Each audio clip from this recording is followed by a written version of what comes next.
Good morning, everyone, and thank you for joining another broadcast with us today. My name is Delonda Coleman, and I'm the Senior Product Marketing Manager for Skype for Business. You've seen me today before, and so I'm so glad to be back with you. Today, we're going to be talking about a really cool topic. We're going to be talking about cloud video interop, and specifically, we're going to be talking about Polycom's RealConnect for Office 365. This is a video interop service that we just talked about at Enterprise Connect. We demoed it on stage, and since the launch of the service, we've had tons of really great feedback and questions about the service. So we decided to bring Polycom here to talk about it. And so as we're going to talk about it, we're going to have two guests today. We're going to bring in Doug Anderson. He's a principal program manager here at Microsoft who focuses on strategic partnerships. And he's going to be joined by our colleague at Polycom, Adam Jacobs. Adam Jacobs is an architect at Polycom, and he's going to come and demo what the RealConnect service does and show a little bit more, and then also take your questions and try to answer them. So we do have our Microsoft Pulse for you to submit your questions. So if you have any questions, feel free to submit them in the Q&A manager, and we'll do our best to try to answer those questions. And then we also have a short little survey. Please feel free to fill out the survey so that we can know who you are and what you're doing in Office 365. So with that, before we bring Adam and Jacobs, they're going to have a Q&A between the two of them, but we wanted to show those of you who haven't seen the RealConnect service what it does and show you sort of the value proposition. So we're going to show you a quick video, and when you come back, you'll get to see Adam and Doug talk about the RealConnect service. As your organization moves to Office 365, video collaboration can become complicated. How do you connect your cloud video users with different devices and platforms seamlessly? Introducing RealConnect for Office 365, the first and only Microsoft-certified cloud video interoperability service that extends the Skype meeting experience across video devices you already have. In partnership with Microsoft, RealConnect for Office 365 makes things simple for users and IT administrators. RealConnect meetings are scheduled in Outlook like typical Skype meetings. Colleagues and video-enabled rooms are invited to the meeting. Joining calls is easy. Skype users click the Skype link, and video users either click to join the meeting from the device or enter a simple dial string that's listed in the Skype meeting. Once in the meeting, your Skype and video users enjoy their typical video experience, regular participant layout, content, and roster view. RealConnect for Office 365 licenses sit within the Office 365 portal, making it easy for IT to manage and provision licenses to its users. Finally, a way for users and IT to deliver easy and familiar Skype online meeting experiences to everyone and every device. Learn more about Polycom RealConnect for Office 365. Visit us at polycom.com.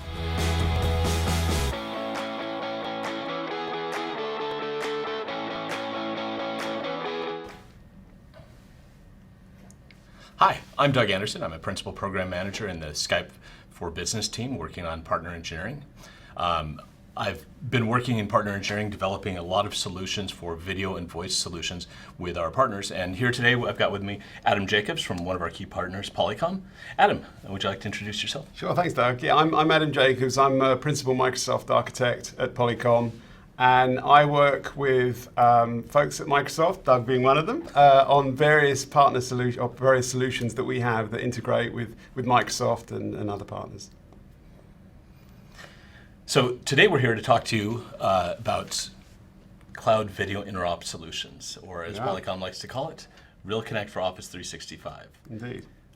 Just before we walked in, we showed a video of the solution.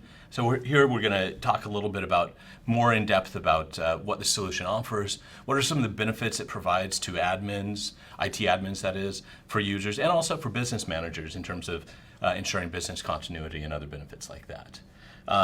Adam, let's just, before we kick into that, can you tell us how long has Polycom been working in the video interop space? For some time now. So about 3 years ago, we recognized that there was there was the need to create something a little better than what we had already for Microsoft customers, to allow them to basically use the native scheduling in Skype for Business and bring video room systems from other vendors that don't support Skype for Business into conferences, Skype for Business conferences. So we brought out the technology, we call it RealConnect. And then obviously today we're very excited to talk more about how RealConnect has evolved into Office 365. Right, so that's the key. You've been building RealConnect for several years. It's been a product in market. Yep. What we've done here is we've really brought RealConnect into the cloud era. We've brought it as a service that's hosted in Microsoft Azure. Yes. That is licensed in a very different way than it was licensed for RealConnect. It is. It allows customers a lot more flexibility. And we'll probably get into that flexibility when we talk about the benefits to business managers. But I think let's start with the benefit to IT administrators, because that's really the first person who's going to be exposed to the solution itself. What have we done to make this an easier to manage and easier to deploy solution? Yeah, so that's a good topic to touch on, because traditionally when you were deploying video interoperability solutions from various vendors, and those solutions were deployed on-prem, they would be quite complex and they'd involve quite a lot of integration steps, both on the Microsoft side and also from a vendor perspective. So what we're going to do today is we're actually going to show how easy it is from an admin perspective to actually provision a cloud instance of RealConnect and get it up and running within a matter of minutes. So in the old days, I would have, as an IT administrator, I would have had to get a server somewhere in my data center, deploy some VMs to it, or maybe some actual appliance hardware, and actually go through a setup wizard and set it up like any sort of service. That might have taken. How long would that typically have taken? By the way, you're talking days, maybe even weeks, depending on how large the deployment is.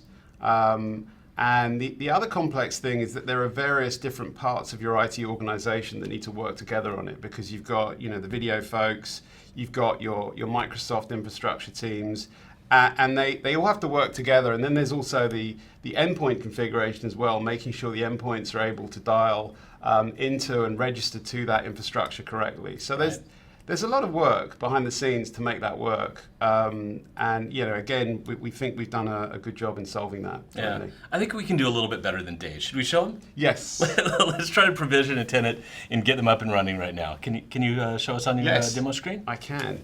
So here on my screen, I have a web app that's running, and this is running in Azure. And what we're going to do first of all is we're going to sign in with our Office 365 global admin credentials. So I've created a test tenant, and I'm going to sign in with my admin details here.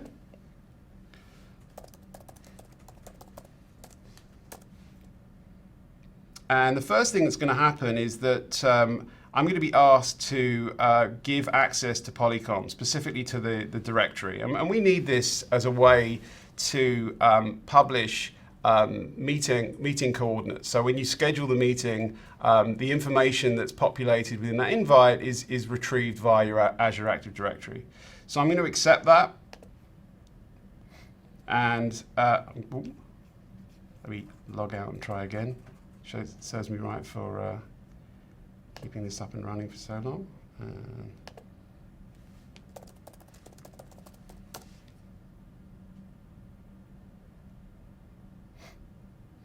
And so, as part of this flow that Adam's showing us, one of the things we've done unique here is we've integrated license management directly into the Office 365 license system. Yep. So that's the reason that you're seeing Adam log in and log into a Microsoft service to grant the rights. Absolutely. And the next part of these rights that I'm going to grant are specific to another API that we're using with Microsoft, which is the Cloud Solution Provider API. And this is going to give us the ability to create a partnership with the tenant and also add an additional license plan. And we'll show you what that looks like in a moment. So I'm going to click Authorize. And again, I'm going to sign in with my admin credentials. and those credentials are cached, so it's going to go straight through. While that's launching, I'll just quickly make a side note. Some of you in the audience may be familiar with the CSP or the Cloud Solution Provider program. We're using a Cloud Solution Provider program in a very targeted way, and it's very specifically to deliver those licenses for the video interop service into your tenant. Yep.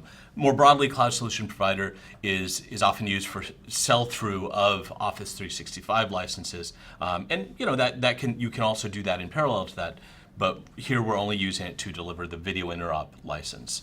Yeah, exactly. And actually, to that end, once I've actually established this connection, I'm going to go ahead and I'm going to just remove some of the rights that get granted as a part of the flow. That's right. For context, part of the normal flow of Cloud Solution Provider, where a CSP is actually providing more licensed services, they actually need more rights than we do. So that's why we have to grant the rights at the beginning, but then for our user flow, it's perfectly fine to remove those rights, as Adam's going to show you right here. So you have least access, or least required access, if you will. Yeah. So let me come out of there. So we've got our connection up and running. So as you can see here, this partnership's been created. I'm going to go ahead and I'm just going to remove any admin rights because I don't need to give those types of rights to Polycom. And once that's done, I can go back to my wizard and I can carry on and assign my license key.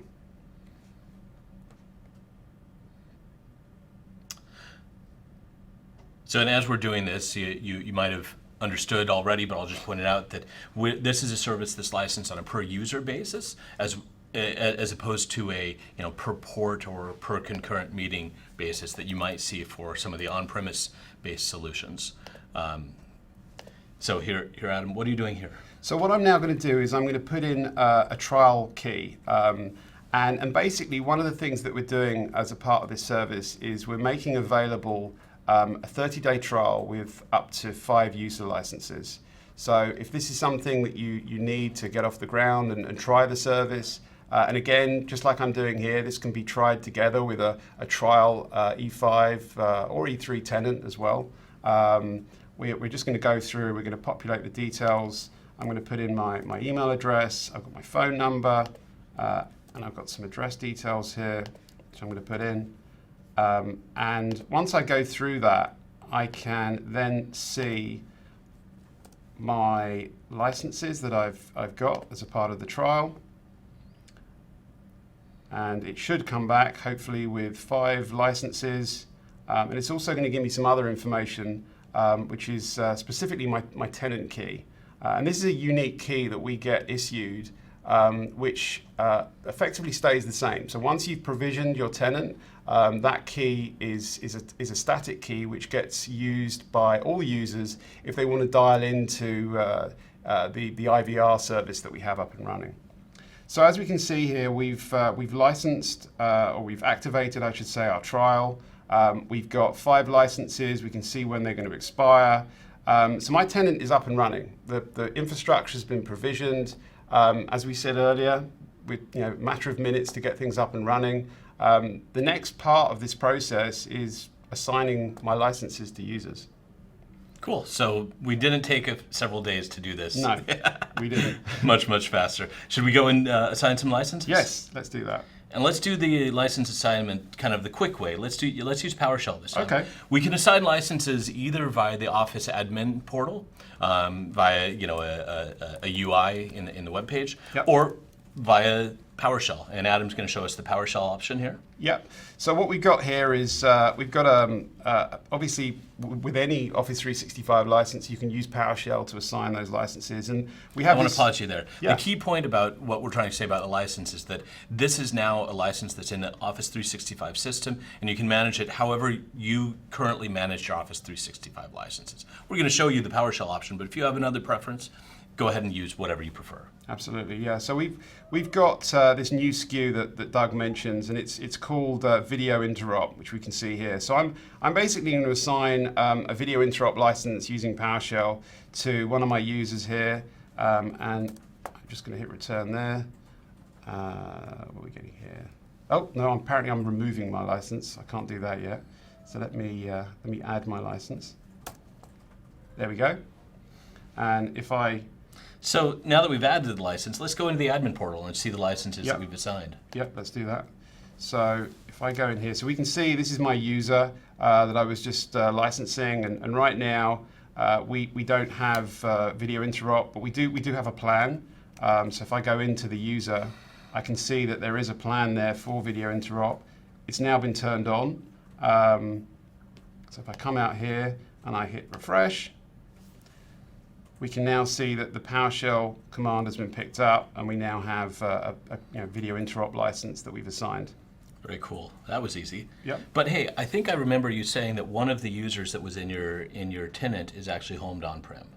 Ah, yes. And one of the requirements for the cloud video interop solution is that the users are homed online and have Exchange online, homed online for Skype for Business and have Exchange online. That's right. So let's go ahead and fix that, and let's go into the admin portal and remove the video interop license for that user, so you can use it for a user that is expected to have the service. Absolutely, yeah. So we've got 41 licenses here. I'm going to just turn that off, and I'm going to click save, and it's that easy. Boom. So you can either enable or disable. Either way, it's just straightforward the way you would do it with any Office license. Yeah, it's no change. It's the Cool. regular admin flow. So that was pretty easy for admins. Let's talk about what the solution delivers for end users. Yeah. One of the things that's cool about this solution is that the scheduling is natively integrated into Outlook web scheduling experience that users are used to using today for Skype for Business meetings. Right.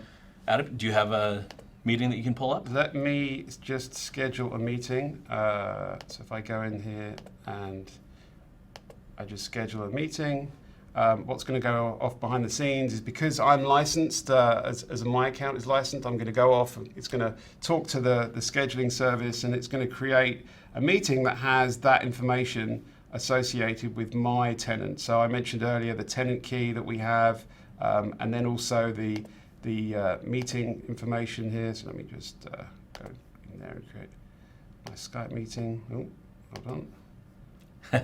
So Adam got an error about Skype for Business running. Obviously, it should come as no surprise that we do have to have Skype for Business running to schedule a Skype online meeting. We do, and that's a good point. We've had a few folks that need to remember that they've got to be signed in to Skype for Business with the same account as they are in Outlook. Otherwise, creating a meeting is not something that's... You did that on purpose so you could point that out, I did.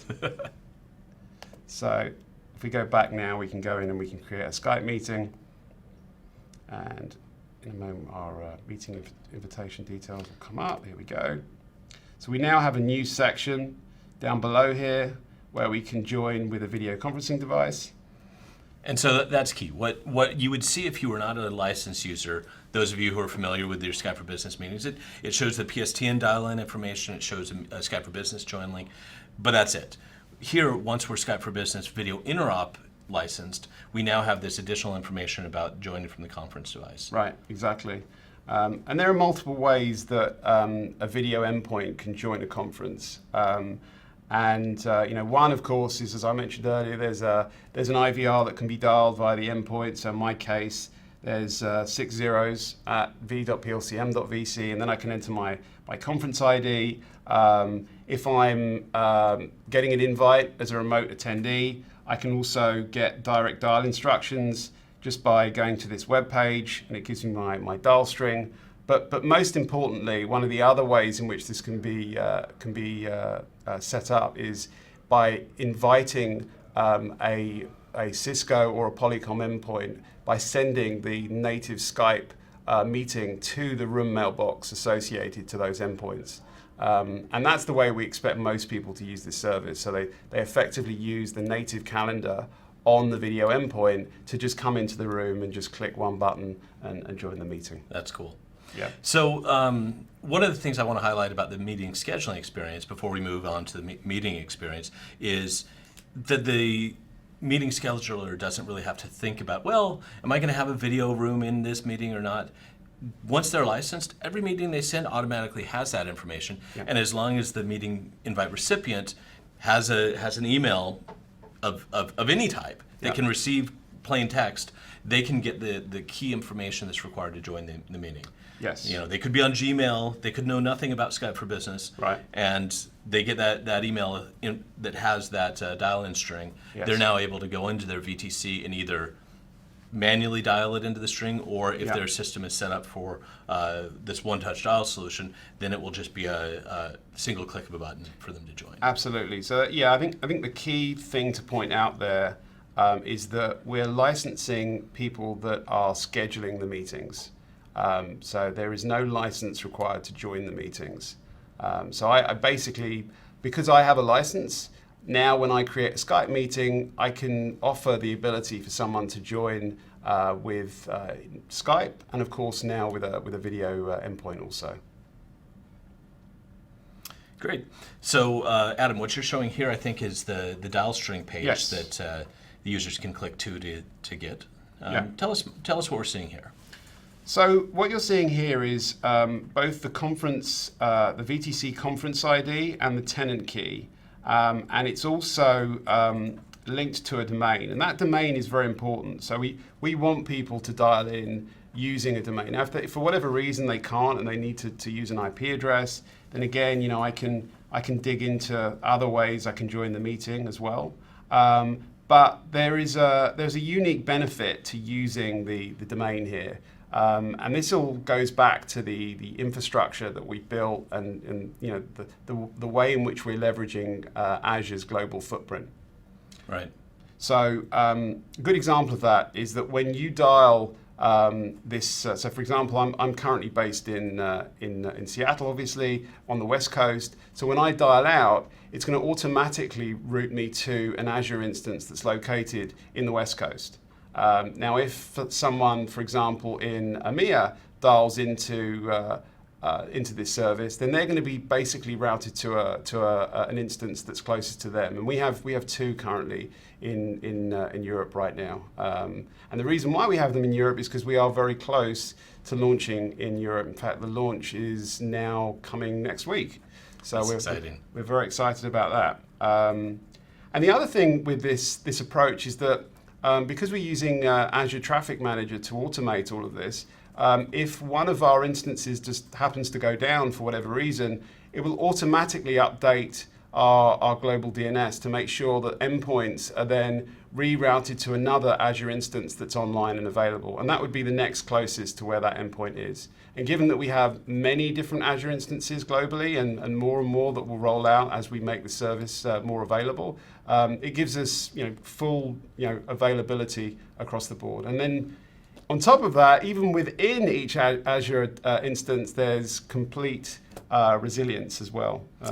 That's great. And so what that means is if I'm an end user, I'm dialing in, my local data center, my nearest one is where I would naturally go to so that I have lowest latency, best connectivity. But if that one happens to be down, I don't have to do anything myself to fail over it. It automatically connects to the next closest one. Yep. And if I'm in a meeting and certain aspects fail, many of those aspects will actually be transparent to me as well because you've built in resiliency in your system so that it can route some of the, we won't get into the deep architecture details of your solution, but every element of your solution does have redundancy built into it within the Azure data center as well. That's right.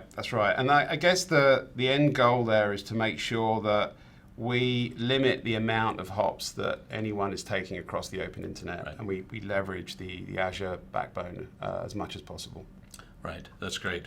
So one more thing on the user side, we talked about the meeting scheduling. We talked about one-touch dial that can be set up so that users can directly get into the meeting without having to dial all the information. And there are a few other options like speed dial and things like that that you could set up to, if you can't do one-touch dial, you can set up speed dial to dial into your company's conferences with just a single button press.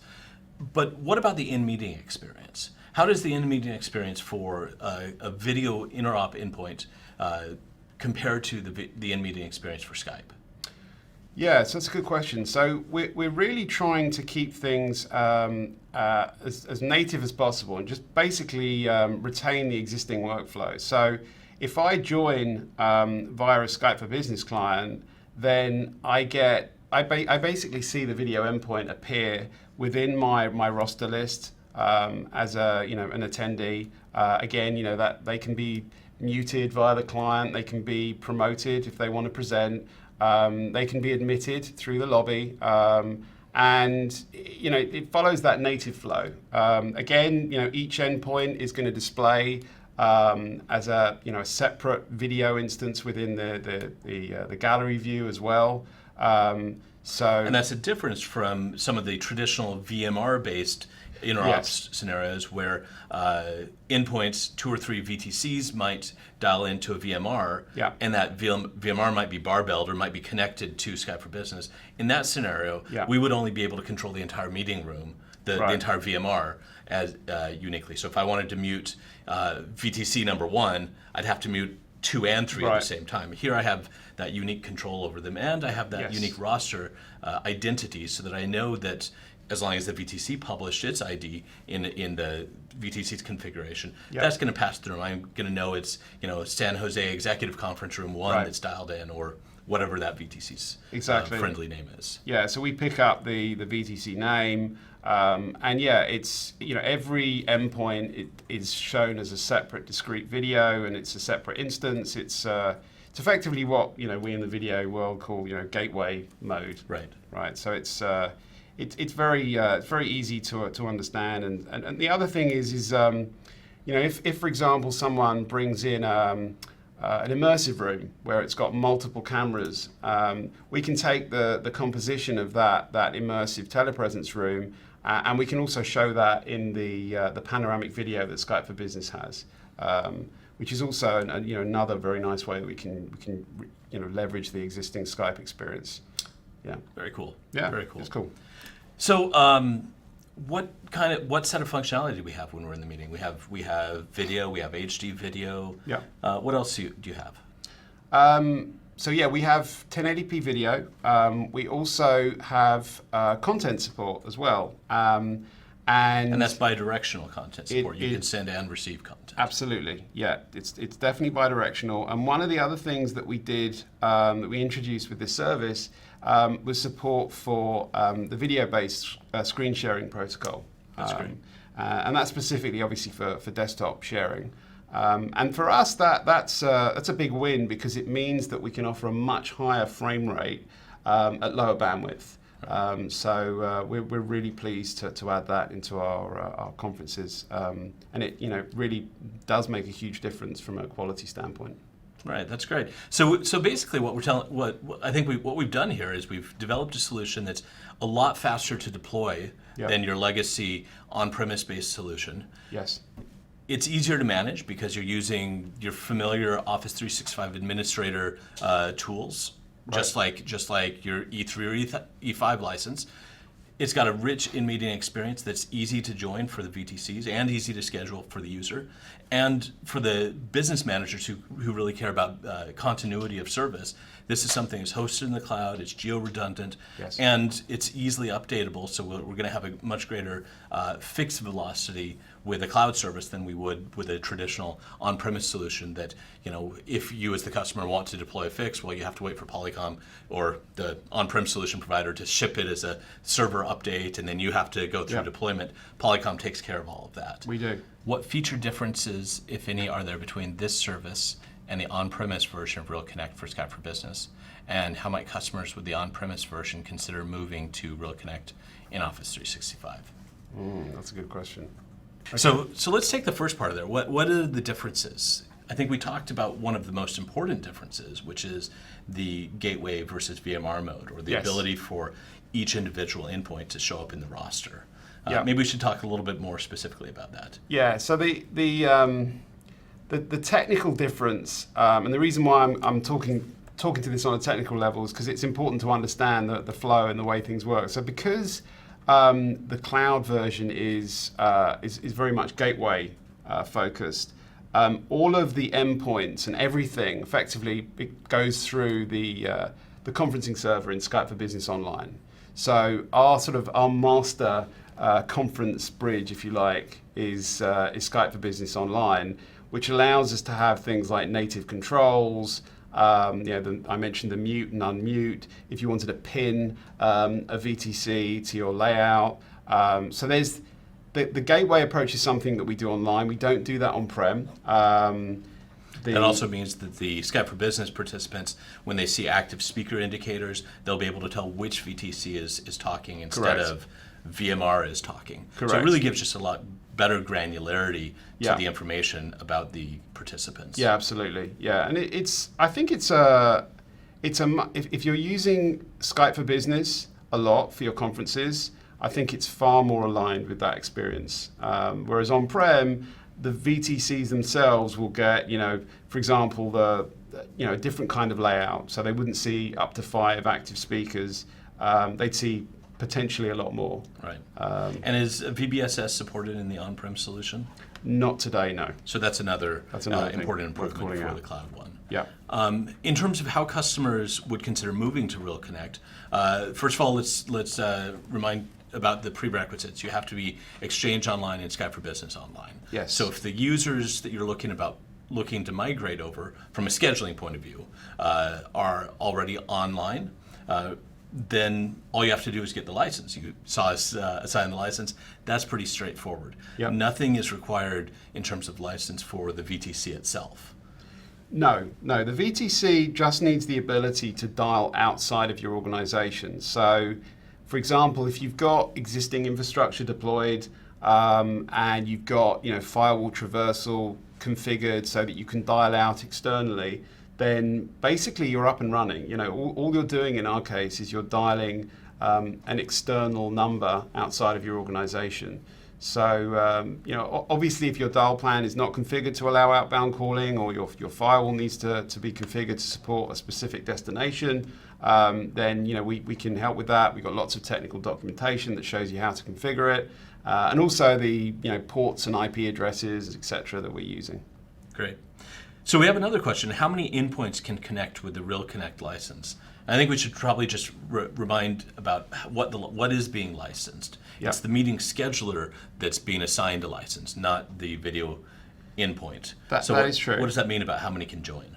No, that's absolutely true. So obviously a Skype meeting is limited to up to 250 users. Now, if for example you had 100 user licenses for RealConnect, then going above 100 video endpoints is technically not something that you do. I mean, typically we see around 10% utilization. So if you have 100 licenses, as I mentioned before, you'd basically have up to 10 VTCs that you'd bring into meetings concurrently, and that's not a single meeting. That could be across the board. But it's more of a like a sort of best practice kind of It's kind of like your home internet provider, where they say it's unlimited internet, and in our case, actually you can go you can go up to as many licenses as you've got. So if you've got 100 licenses, you can technically have up to 100 concurrent VTCs connected. And that's a big difference from the way that the on-prem solution scales. Very different, yeah. So hopefully this session has helped give you a better understanding of the RealConnect solution for Office 365. And what should we tell customers about for next steps? So the next steps really are try it out, get it up and running. If you've got either got a tenant already that you're using, either for testing or for production purposes, you saw how easy it was to get this up and running. I used a trial here. You can reach out to your Polycom rep or the email that we're going to show you at the end. And trials are shortly to become available in EMEA, as will the product become available in EMEA. It's already available in North America. So try it out. Great. Thank you, Adam. Sure. Thank you.